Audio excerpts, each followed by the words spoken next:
시청자 여러분 안녕하십니까, 이현상입니다. 네, 국고처 4부 시작하겠습니다.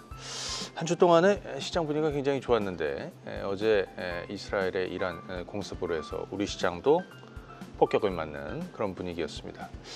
아마 많은 분들이 또다시 이제 중동 리스크가 다시 고조되고 있기 때문에 또 좀 불안감이 좀 많으실 것 같고요. 그래서 오늘 국고처 4부는 이 부분 좀 살펴드리고요. 또 미국 주식, 미국 증시, 미국 주식 이슈도 좀 살펴보고 국내 주식 주식시장 어떻게 될 것인지, 또 국내 주식까지 뒷부분에는 종목 상담도 이어가도록 하겠습니다.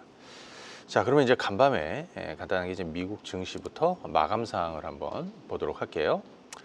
3대 지수 모두 하락 마감입니다. 근데 이제 아마도 어제 우리 시장이 좀 빠졌던 거 대비해서는 뭐 다소 이렇게 미국 시장이 하락은 했는데 지금 3대 지수 모두 1% 넘게 좀 떨어지긴 했거든요. 이제 그런 상황에도 불구하고 뭐 낙폭이 이렇게 개인적으로는 그렇게 크지는 않았다 이렇게 생각이 됩니다. 이제 그런 이유들이 이제 몇 가지 있을 텐데요. 어찌됐든 뭐 3대 지수 모두 하락 마감했습니다. 최근 분위기는 전체적으로 미국 증시도 주간 기준으로는 꾸준한 상승세를 보이다가 중동 리스크 이것이 뭔가 또 좀 악재가 되는, 또 불확실성을 만들 수 있는 이런 요인으로 대체적으로 약간의 안전자산 쏠림이 조금 있었다.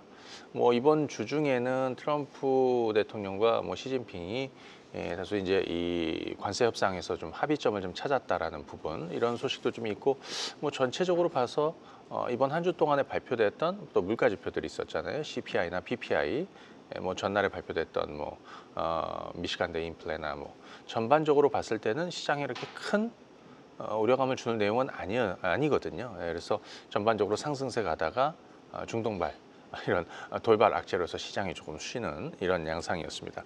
3대 지수 보기 전에 이 부분을 좀 먼저 좀 살펴드리고 가는 게 좋을 것 같습니다. 개인적으로 이스라엘의 이란 공습 그리고 중동 리스크가 고조되는 이 부분에 대해서 간단히 좀 설명을 드리고 앞으로 어떻게 될지 좀 말씀을 좀 드려보도록 할게요.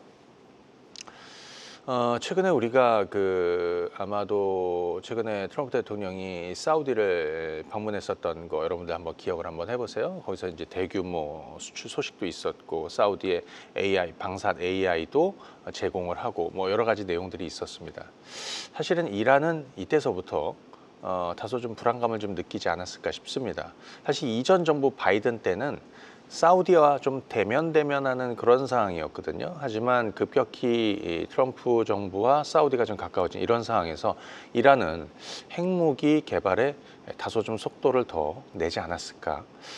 최근에 이제 미국과 이란은 핵협상을 진행 중이었어요. 그래서 한 5차까지 핵협상이 진행 중이었고, 이번 주말에 6차 핵실험이 6차 핵협상이 진행될 예정이었습니다. 뭐 진행이 되겠죠.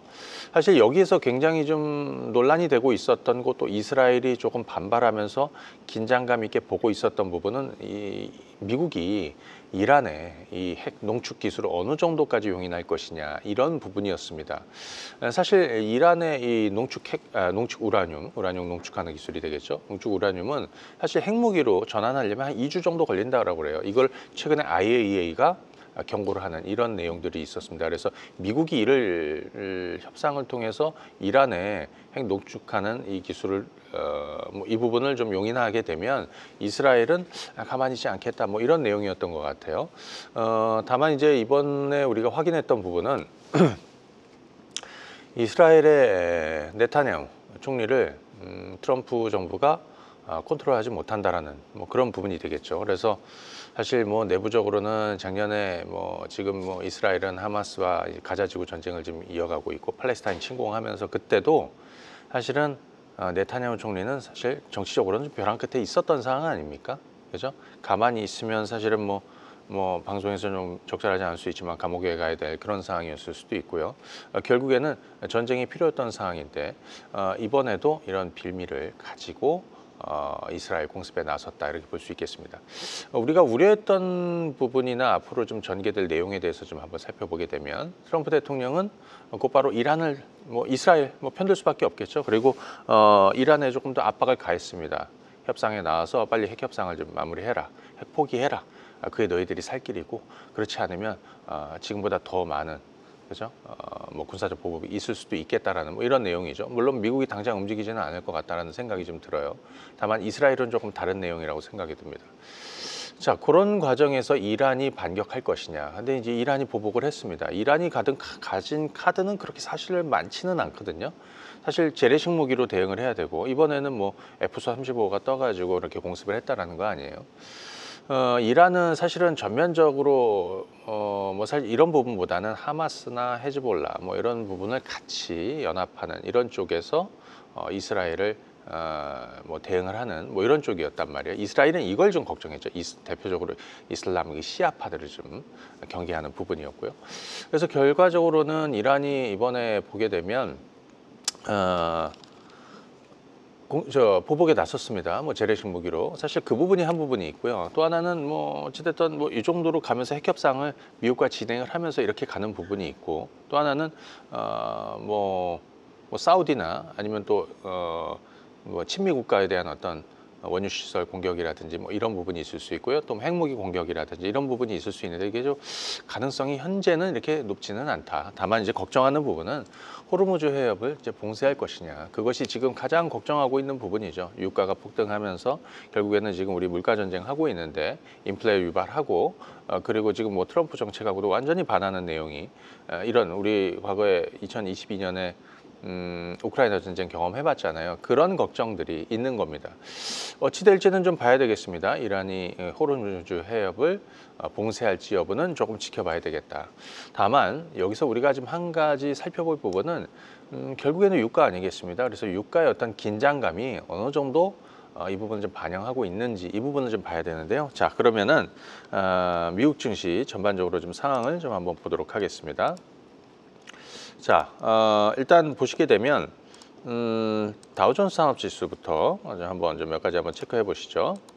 다우지수는 뭐 1.79% 하락했습니다.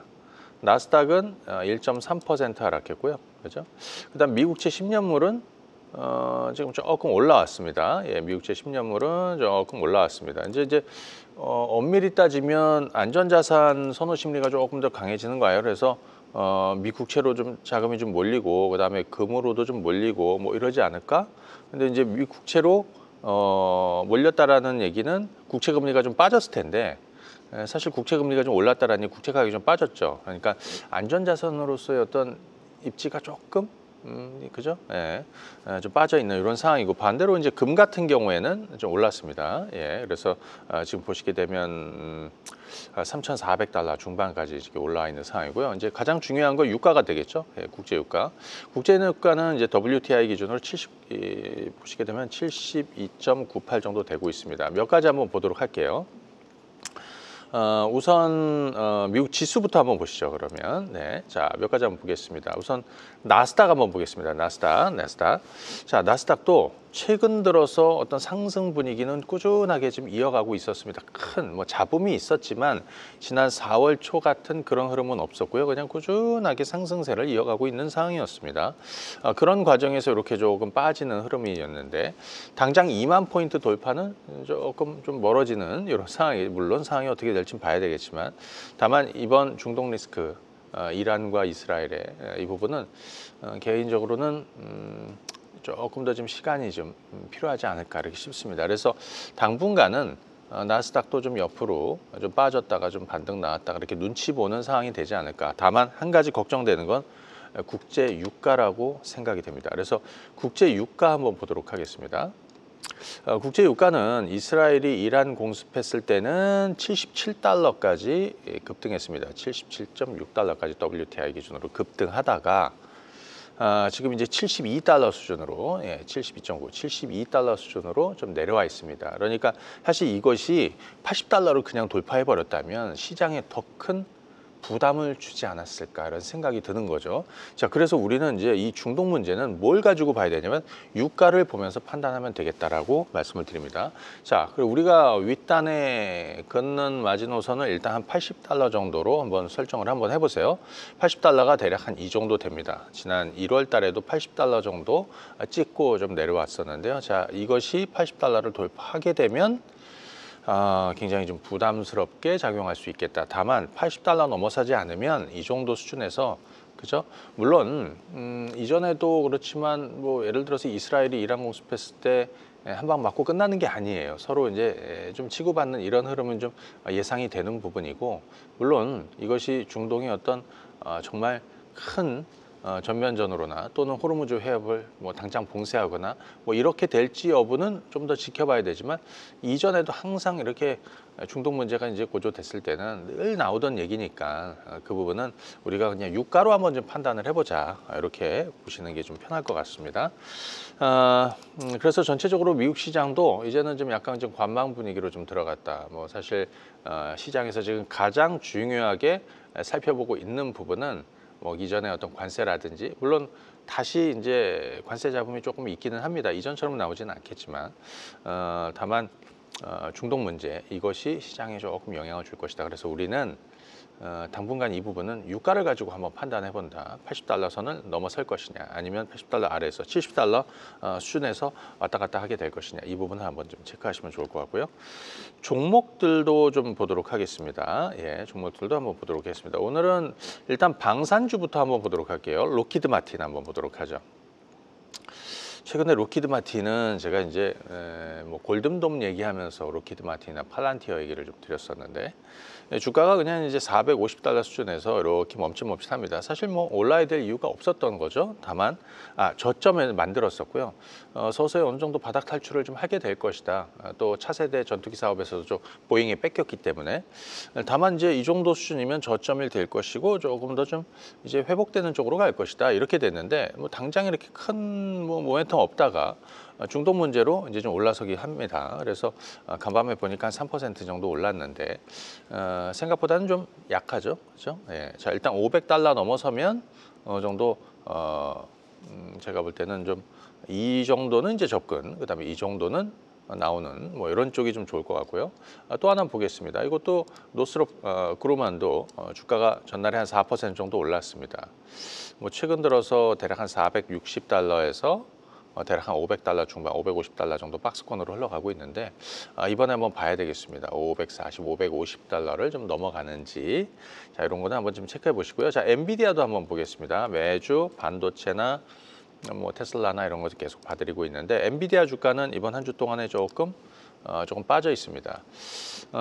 빠졌다라기보다는 옆으로 횡보하고 있다. 그래서 간밤에 미국 시장 빠진 거 대비해서 마이너스 한 2% 정도 되니까 개인적으로는 뭐 크게 부담은 없다. 그죠? 이렇게 생각이 좀 들고요. 다만 이제 엔비디아의 뭐 사실 이제 AMD의 뭐 AMD가 조금씩 좀 올라오면서 아무래도 엔비디아에는 조금 좀 부담될 수 있는 이런 내용도 이제 간밤에 조금 작용이 된 거 아니냐 이렇게 싶습니다. 자, 브로드컴 한번 보겠습니다. 자, 브로드컴은 계속해서 지난 4월부터 계속 밀어드리고 있습니다. 제가 굉장히 좋게 보는 미국 반도체들 중에 하나죠. 소위 이제 에이직 반도체, 주문형 반도체 쪽에서 가장 주목해보는 브로드컴 주가인데, 사실 실적도 굉장히 좋았고, 그러다가 이제 실적 발표 이후에 주가가 조금 흔들렸었는데, 최근에 이제 반등세를 보이다가 전날에 한 2% 떨어졌습니다. 근데 이거 뭐 떨어진 거는 뭐 외부 악재로 해서 떨어진 거기 때문에 뭐 그렇게 큰 의미는 없고, 다만 이제 여기서 230, 240달러 정도 되는 이 정도 수준이면 다시 브로드컴의 어떤 저가 매수도 좀 기대해 볼 수 있지 않을까 싶습니다. 저는 이 브로드컴 주식을 장기전으로 가는 거를 좀 권해드리고 있는 그런 상황이다. 이렇게 한번 보시면 좋을 것 같고요. 자, 그 다음에 다음 종목도 한번 보겠습니다. 이번에는 테슬라 한번 보시죠. 예, 테슬라. 사실은 간밤 미증시에서 방산주를 제외하고 가장 좀 주목이 됐던 건 테슬라라고 보여져요. 테슬라는 주가가 거의 2% 정도 올랐습니다. 아시겠지만 트럼프하고 일론 머스크와의 그 뭐 막장 드라마, 네. 자, 그런데 이제 지난주에 제가 이 방송 끝나고 드라이빙 토크, 그 다음에 이번 주 월요일에 반상회에서 그런 얘기 들었어요. 그냥 보이는 것만 다 보지 말자. 물론 일론 머스크가 너무 선을 넘었다, 그렇죠? 앱스타인 리스트를 언급하는 것 자체는 선을 넘었다. 하지만 물론 트럼프도 그 이후에 우리 관계는 끝났다 하지만 어느 순간 이 둘의 관계는 갑자기 뿅 하고 우리는 여전히 친구다라고 이렇게 나타날 것이다라는 얘기를 드렸거든요. 그게 이제 이번 주 주초였습니다. 자, 그리고 어찌됐든 이 부분은 이제 조금 시간이 지나면 잊혀지는 거죠. 예, 둘 사이가 그렇게 나빴었지. 그죠? 하지만 뭐 지금은 이렇게 가고 있는 거죠. 자, 이번 6월 22일에 테슬라의 로보택시가 이제 오스틴에서 공개가 됩니다. 그러면서 미국 도로교통안전국에서 테슬라의 조금 더 좀 우호적인 이런 내용들이 좀 간밤에 좀 있었습니다. 그러니까 보통 이제 자율주행 로보택시 이런 거 승인 받을 때 좀 어렵거든요. 근데 거기에 뭐 핸들이라든지 페달이라든지 이런 거 없이 할 수 있도록, 그래서 이게 승인 기간이 보통 이제 수년 걸리는데 이게 이제 수개월로 줄어드는 거죠. 그러면서 뭐 자율주행 관련한 어떤 사고가 났을 때도 그 사고 처리의 어떤 부분도 굉장히 이제 간소화하면서 이런 혜택이 좀 만들어지고 있습니다. 그래서 이제 정책적으로 어떤 지원이 테슬라에 좀 더 좀 유리한 상황으로 흘러가고 있다, 이렇게 보시면 되겠습니다. 그래서 간밤에 테슬라 주가는 전반적으로 좀 빠졌지만 이 종목은 좀 올랐다, 이렇게 보시면 되겠고요. 역시 장기전으로 보면 되겠습니다. 자, 미국 시장에 대한 어떤 결론, 뭐 이거보다는 좀 전에 말씀드렸던 이스라엘 또 이란발 중동 리스크에 대한 이런 부분은 당분간 좀 이어지게 되겠죠. 다만 이란이 가진 카드나 뭐 이런 부분은 좀 전에 좀 말씀을 드렸고요. 그리고 이제 다음 주 초에 조금 더 이제 뭐 이란과 미국, 뭐 미국과 이란의 이런 핵 협상, 이 결과도 6차 핵 협상이죠. 예, 자, 이런 결과도 나오게 될 것이고, 시간은 좀 걸리겠지만 사실 우리는 일단 유가로 한번 판단하자. 국제유가 기준 WTI 기준으로 80달러 선을 긋고 보시면 좋을 것 같습니다. 자, 그러면 이제 국내 주식으로, 국내 시장으로 한번 넘어가 보도록 하겠습니다. 사실 국내 증시는 최근에 정말 가파르게 상승 중입니다. 가파르게 상승 중입니다. 뭐 어제 시장이 좀 빠지면서 뭐 허니문 랠리가 끝날 것이냐 뭐 이런 얘기들도 좀 있는데, 보통 이제 쉴 자리에서 그냥 쉬는 정도였다, 이렇게 보시면 좋을 것 같고요. 기존의 어떤 뷰는 달라진 건 없다. 다만 이제 우리가 한번 여러분들 한번 생각해 보세요. 이전에였었던 관세 악재라든지 아니면 지금 이제 중동발 악재, 과거에도 이런 부분이 있었죠. 작년에도 있었고, 그때 일시적으로 조정받고 시장은 다시 좀 돌아섰고, 그 리스크, 중동 리스크는 조금 더 좀 잊혀지기 시작했습니다. 그래서 그런 부분을 좀 감안해서 보면 좋지 않을까, 이렇게 생각이 들고요. 우리 지수 한번 보도록 하겠습니다. 코스피 한번 보시죠. 자, 코스피가 올 한 해를 놓고 보면 이게 2024년부터 2025년까지 한 2년 동안의 흐름을 한번 이렇게 보시죠. 상단이 얼마였냐면 대략 한 2,900이 조금 안 됐었습니다. 그것이 이제 작년 고점이었고요. 그리고 저점은 대략 한 2,400 정도 내려오면 항상 저가 매수가 좀 들어오는 이런 상황이었습니다. 이번 4월 달에는 트럼프의 이 관세 전쟁으로 해서 시장이 조금 더 크게 하락했었고, 굉장히 공포스러웠지만 결국에는 지나고 나면 제가 그렇게 알 수 있다라고 해서 늘 기회가 됐다. 그렇죠? 자, 그리고 이제 이런 랠리가 이어지고 있습니다. 예, 좀 더 좀 보시게 되면, 야, 정말 최근에 뭐 사실 5월 말부터는 이 기대감을 반영했지만 새 정부 출범 이후에 정말 강한 장이 만들어지고 있고, 전 세계에서 상승률 탑입니다. 그죠? 자, 그러면 전체적인 어떤 큰 그림을 한번 그려본다면, 제가 이제 그런 말씀을 드립니다. 전 세계에서 가장 매력적인 한국 증시라고, 한국 시장이 가장 매력적이다. 그러면서 또 하나 말씀드릴 수 있는 거는 이런 겁니다. 어제 국내 시장 낙폭이 있었습니다. 특히 코스닥이 좀 낙폭이 있었죠. 자, 코스닥 한번 보실까요? 코스닥이 어제 2.8%, 거의 3.5% 장중에 빠지다가 낙폭을 좀 줄이는 이런 상황이었는데, 코스피도 코스닥도 사실은 그동안에 이격이 많이 벌어져서 좀 쉴 수 있었다라는 거죠. 그래서 아마 많은 분들이 그건 자연스러운 조정이다, 이런 얘기를 할 겁니다. 자, 그럼에도 불구하고 기존에 우리가 한국 시장에 대한 어떤 매력을 얘기할 때 전 세계에서 가장 매력적인 시장이 한국 증시고, 이제 재평가를 시작하게 될 것이다. 이미 시작하고 있고요. 3천 돌파에 대한 어떤 기대감도 굉장히 크게 말씀드리고 있습니다. 저뿐만이 아니라 말이죠. 물론 제가 가장 먼저 이렇게 될 것이다. 올 연초에 제가 이제 그런 말씀드렸죠. 어느 대선 지나고 나면 한국 증시가 본격적으로 재평가될 것이다. 외국인 자금은 들어오게 될 것이고, 그죠? 한국 증시는 그동안에 보지 않았던 그런 상승세를 보이게 될 것이다라는 거였는데, 이제 여러 가지 내용들이 있습니다. 예, 우리 뭐 이번에 민주당의 새 원내대표도 상법 개정 빠르게 추진한다라고 얘기가 있었고요. 그 다음에 정부 정책 지원, 새 정부에 대한 어떤 비전을 제시해주고, 그렇죠? 그다음에 국내 시장의 어떤 디스카운트 요인을 해소하고 이러면서 또 하나 말씀드렸던 것이 또 원화 강세 부분이었죠. 그래서 외국인들은 뭐 들어오게 될 것이다. 6월 들어서 순매수를 계속 전날에도 좀 부담스러웠지만 최근에 외국인들은 코스피에서 계속해서 상승세를 매수세를 이어가고 있습니다. 그래서 전반적으로 좀 봤을 때 저는 이런 중동 리스크가 오히려 시장이 그동안에 좀 과열 양상을 보였는데 과열 양상을 해소할 수 있는 이 정도의 뭐 지금 현재는 그렇게 보고 있습니다. 그 둘 사이의 어떤 전면전이 이런 부분은 정말 조금 떨어뜨려 놓고 보시고요. 막 그런 상황이 되면 그거는 좀 다른 얘기입니다. 하지만 그 이전에는 전체적으로 우리 시장은 지금은 좀 눌리는 요 정도로 숨고르기가 이어지는 이런 국면을 보시면 좋을 것 같습니다. 코스피가 대략 2,700선 초반에 21선이 있습니다. 제가 볼 때는 이 5일선과 21선 사이에 한 11선 정도, 10일 동안의 평균 이평선이 이렇게 흘러가고 있죠. 대략 한 2,800 정도 흘러가고 있을 거예요. 일단은 한 요 정도 돼 보이고, 다만 지난 주말에 미국장이 뭐 예를 들면 뭐 생각보다 더 많이 빠지지는 않았던 것 같아요. 그죠? 아마 이건 유가 영향이라고 봅니다. 유가가 만약에 80달러 돌파했거나 80달러 육박하게 되면 조금 더 좀 부담스럽겠지만, 그래서 다음 주 우리 시장은 주초에는 조금 변동이 좀 이어질 수 있겠지만 그것이 오히려 좀 도망가는 부분보다는, 그렇죠? 눌림목 주고 다시 이제 상승 시도가 좀 나오지 않을까. 물론 뭐 변수는 저쪽입니다. 그래서 그거는 저희가 계속 체크해 봐야 되겠고요. 그래서 전체적으로 6월 지금 최근 들어서 외국인들 매수세가 꾸준하게 좀 잡혀 있는 이런 상황인데, 기본적으로 저는 이렇게 봅니다. 자, 보시죠. 코스피에서 외국인들은 지난 대선 이후에 꾸준하게 매수세를 이어가고 있습니다. 이 매수세는 당분간 이어지게 될 것이다라고 보고, 특히 6월에도 외국인들 순매수는 좀 이어가게 될 것이다. 다만 시장이 조금 쉬어갈 수 있는 이런 부분이라고 보여지고요.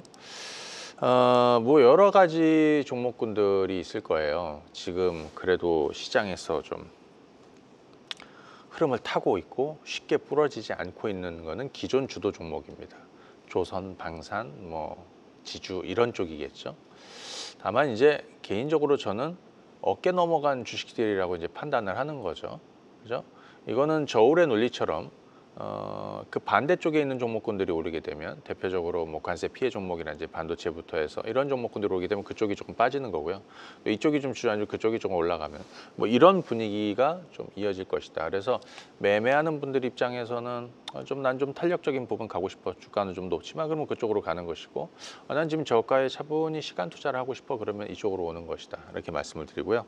제가 꾸준하게 이 시간 통해서 몇 가지 섹터에 대해서 얘기 드리고 있습니다. 시장에서 이렇게 언급 잘 안 하고 시장에서 좀 어려워하는 섹터를 좀 얘기를 하고 있는데, 첫 번째는 반도체 얘기를 좀 할 겁니다. 저희가 반도체 이 전성시대가 올 것이다, 그 준비를 해야 되겠다, 이런 얘기를 꾸준하게 드리고 있습니다. 새 정부 출범 이후에, 그리고 미국과의 어떤 관세 협상, 이 불확실성을 벗게 되면 반도체주들이 오르게 될 것이다. 왜냐하면 지금 대한민국 주식들 중에서 저 밑바닥에서 지금 가장 저평가되어 있고 싸다라고 논할 수 있는 주식들이 그렇게 많지는 않아요.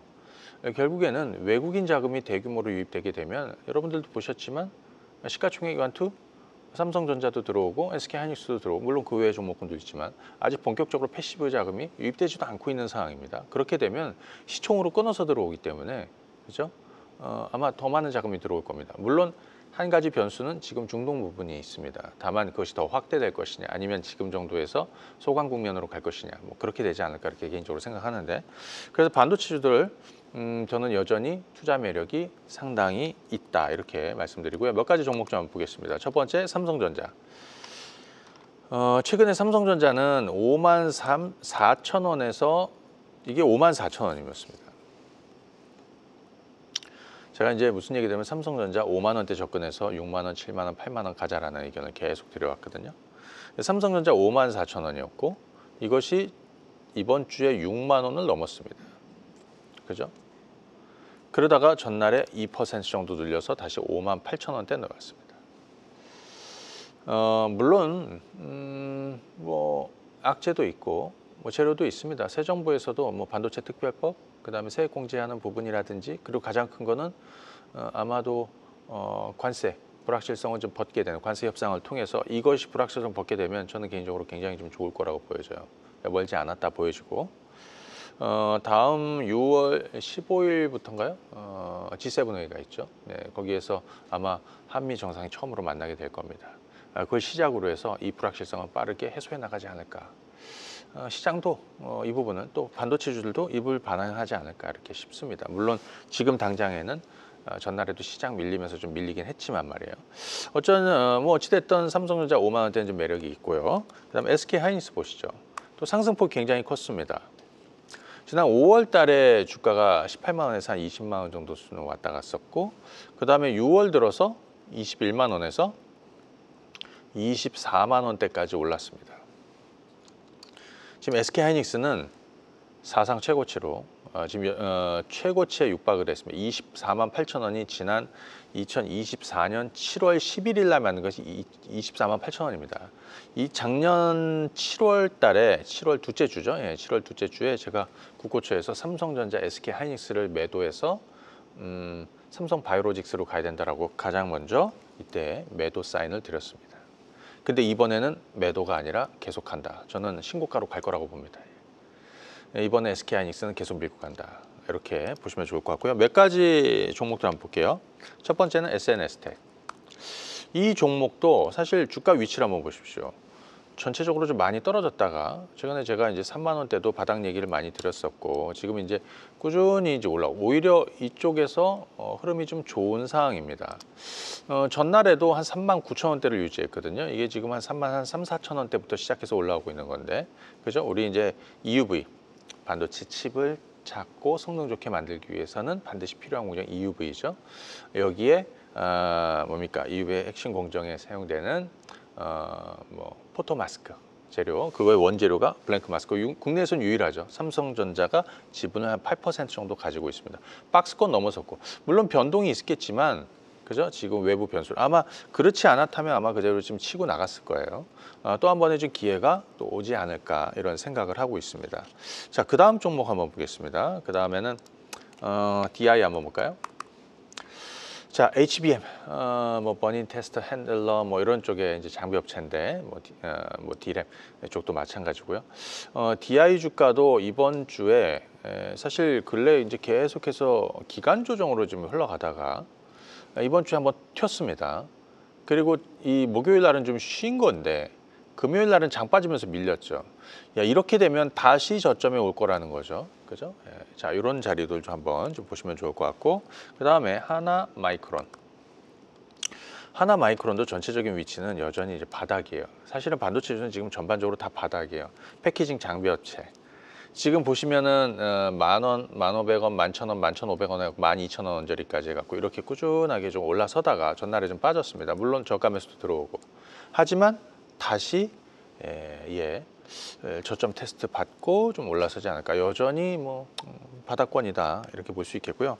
PSK 홀딩스 자 한번 보시죠. 예. PSK는 전공정 장비 업체고요. PSK 홀딩스는 이제 후공정 쪽입니다. 예, 리플로우 장비 업체인데 PSK도 그렇고 PSK 홀딩스도 그렇고 전부 다 바닥에 있습니다. 주가가 다 여기에 있죠.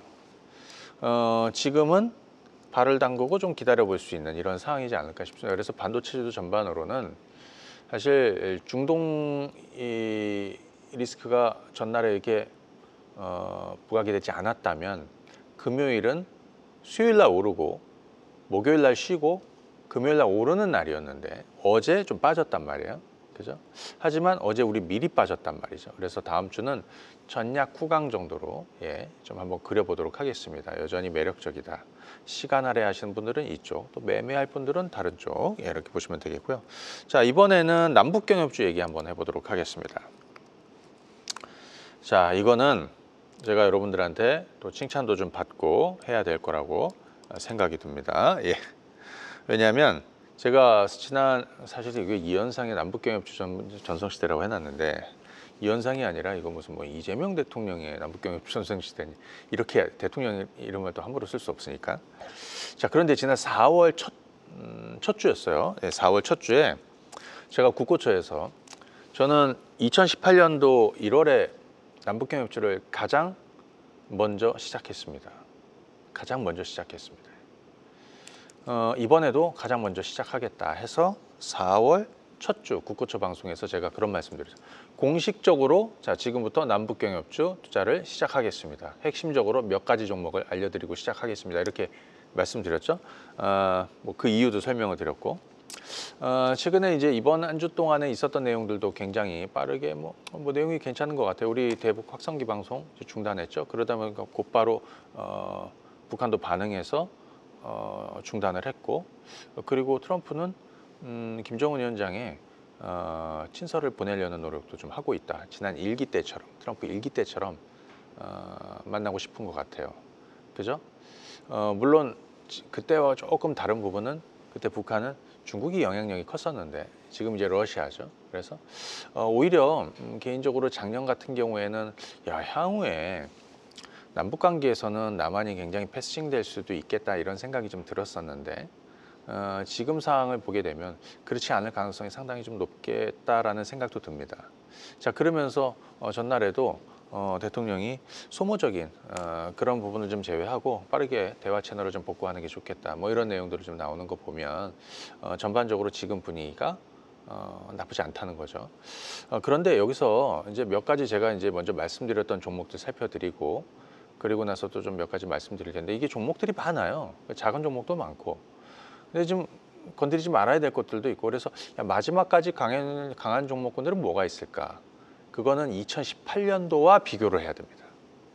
자, 제가 몇 가지 얘기해 드렸던 거 한번 보겠습니다. 얼마나 지금 성과를 내고 있는지. 제가 한 주도 쉬지 않고 4월 첫째 주부터 계속 하고 있습니다. 첫 번째 현대엘리베이. 자, 현대엘리베이 우리 4월 첫 주 그때 시작했을 때 현대엘리베이가 대략 한 56,000원, 7,000원이었습니다. 지금 8만 원 중반 정도 왔습니다. 47% 올라서 순항 중입니다. 저는 계속 더 갈 거라고 보고 있는 사람입니다. 2018년도에도 그랬습니다. 근데 이제 2018년도 고점에 지금 현대엘리베이는 와 있는데 개인적으로 저는 아마 이 선을 넘어서지 않을까 싶습니다. 이게 2018년도 고점이거든요. 그죠? 네, 현대엘리베이. 자, 두 번째 아난티 한번 보시죠. 관광. 아난티는 4월 첫 주가 여기였습니다. 4월 첫 주가 여기였습니다. 가격적으로는 대략 이때가 한 6,000원 정도 했었거든요. 지금은 얼마냐? 지금 거의 11,000원에 육박하고 있어요. 이번 주 뭐 완전히 뭐 급등을 해가지고 그죠? 전체적으로 지금 얼마 70% 넘게 오르고 있습니다. 제가 그 사이에 매주 계속 하고 있죠. 매주 주말마다 계속 하고 있죠. 지금 70%. 근데 2018년도 한번 비교를 해보면 2018년도가 여기거든요. 2018년도에는 이때가 대략 한 6,000원에서 7,000원 정도 했었어요. 이게 한 3만 원대까지 올랐었거든요. 근데 예를 들어서 한번 비교를 해보세요. 2018년도와 비교했을 때 2018년도에 그냥 찔끔 오르다 말아서 그런 것들은 이번에도 아니에요. 그건 나중에 움직여요. 나중에. 그죠? 자, 잘 가고 있습니다. 물론 지금 당장에 따라붙는 건 좀 부담스럽겠죠. 그죠? 조정이 좀 나오는지 한번 보시면 될 것 같고 철도 쪽에서 데아티아이. 제가 4월 초부터 밀고 있습니다. 예, 자 이때 얼마였습니까? 대략 한 3,400원 정도, 3,300원 정도 했습니다. 지금 얼마? 거의 6,000원 정도 올랐습니다. 70% 넘게 좀 오르고 있습니다. 제가 끝나지 않았다고 그랬죠. 지난주에도 말씀드렸고 매주 얘기하고 있습니다. 2018년도 한번 비교해 보겠습니다. 2018년도 여기입니다. 그때 주가가 얼마? 2,000원이었습니다. 12,000원까지 올랐습니다. 그죠? 지금 이제 시작하고 있다. 철도주도 저는 뭐 여러 가지가 있어요. 뭐 개성공단부터 해서 뭐 철도, 그다음에 관광, 뭐 전력, 그다음에 비료, 뭐 여러 가지가 있지만 사실 그 중에 핵심 섹터들, 특히 2018년도에 크게 성과를 줬었던 종목군들을 잘 기억하셔야 돼요. 그죠? 예. 부산산업 한번 보겠습니다. 상대적으로 아직 좀 덜 오른 감이 있다. 부산산업도 지난 4월 초에 제가 이 네 가지 종목을 얘기해 드리면서 사실 이 네 가지를 핵심적으로 얘기해 드렸죠. 자, 이때 부산산업이 얼마? 75,000원, 76,000원이었습니다. 지금은 12만 원 정도에서 11만 원 사이로 오가고 있습니다. 40% 정도 넘게 올라왔는데 아직도 못 올랐죠. 2018년도에 부산산업은 대략 주가가 이때 보시면은 한 5만 원 좀 아래서 한 4만 원부터 시작했거든요. 그래서 이게 25만 원까지 오릅니다. 25만 원. 자, 이제 시작하고 있는 거. 오히려 부산산업도 뭐 대아티아가 조금 부담스러우면 이쪽을 좀 보시면 좋을 것 같고, 그다음 오늘은 좀 새롭게 하나 좀 말씀드리면 푸른 기술. 이 회사는 이제 뭘 보냐면 영무 자동화 뭐 이런 소프트웨어 개발하는 회사인데, 사실 평소에는 우리가 볼 일이 없어요. 근데 이제 슬슬 움직이는 것 같아. 근데 제가 2018년도하고 좀 비교하는 거라고 그랬죠. 2018년도에 먼저 철도주들이 움직입니다. 현대로템, 대아티아이. 근데 현대로템은 지금 방산이랑 엮여서 이미 먼저 올라갔기 때문에 먼저 올라가고, 그들 먼저 올라간 다음에 따라서 간 종목군들이 이런 종목이에요. 이런 종목 또 뭐 자, 이런 종목들 제가 오늘 드라이빙 토크에서, 이거 왜냐면 방송에서 다 하기가 좀 그래요. 이때 주가는 얼마였냐? 한 5천 원 정도 했었는데 5천 원짜리가 그때 26,000원까지 오릅니다. 그래서 이런 것들은 이제 뒤이어서 움직이는 종목이 될 것이다. 그죠? 이렇게 보시면 좋을 것 같고요. 전력 관련해서도, 자, 시간이 많이 지났네요. 자, 요거는 잠시 뒤에, 그리고 제가 다른 좀 섹터 좀 말씀드릴 것들이 있는데, 이건 시간이 많이 지나서 잠시 뒤에 드라이빙 토크에서 이어가고요.